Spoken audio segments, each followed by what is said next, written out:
Hey everybody, this is Kodak here. I apologize if things are a bit dark, but you'll see why in a bit. I just wanted to show off something that I picked up at Toy Fair today. This is something called a Spinjaz. Yeah, Spinjaz. In case you can't tell what that is, it is ninjas that spin. Where have I heard that before? However, this thing actually has a very interesting gimmick that I want to show off today. So the Spinjaz are these little characters that sit on these solid metal discs. Now, this big arena here is actually made out of the packaging. I actually think that's super cool that you don't have to buy anything other than the base set in order to actually be able to enjoy the top. That's something Beyblade never did to my knowledge, or at least not at a low price point. So what Tayo does is she goes into this little kind of pod here. Just kind of twists in there like that. This is actually the launcher mechanism, this Mercury or Soyuz looking thing here.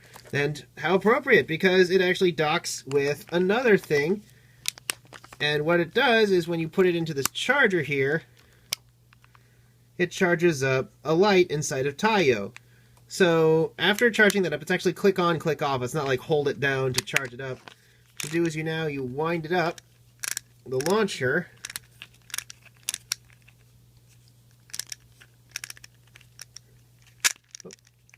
oh dear, it wants to launch on me. And then you launch it, and look at that. The glow effect actually works.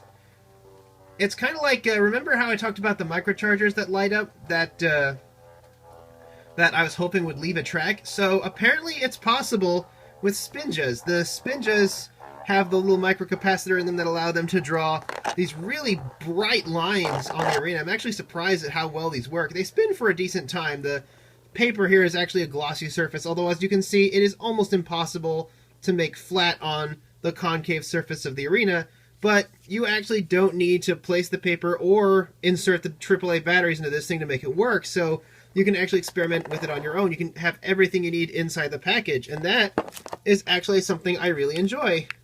Sadly, this gimmick seems to be burdened by two major problems. The first one is that, of course, it's a Ninjago clone, and the second one is that they insisted on having an app toy. This card that shows off Tayo's name has a QR code on the back. You're supposed to scan for an app, but frankly, all I have seen an app ever do for a toy is increase its price point, and that is often fatal. Like, they made magazine-fed rubber band guns, and because they put it in an app, they had to jack up the price too high, and it went nowhere. So that's why these things are apparently selling at a recommended price of $15. Although that is, I imagine, mostly due to the capacitor they have in here, the super cap they have in here in order to perform the gimmick. But here's the thing, like I said, they take the clamshell packaging and they form it into an arena. That's a nice bonus, and you don't actually need the light up gimmick in order to actually run it. So it does have a lot of things still going for it. So best of luck to these guys in the future, and this is Kodak signing off.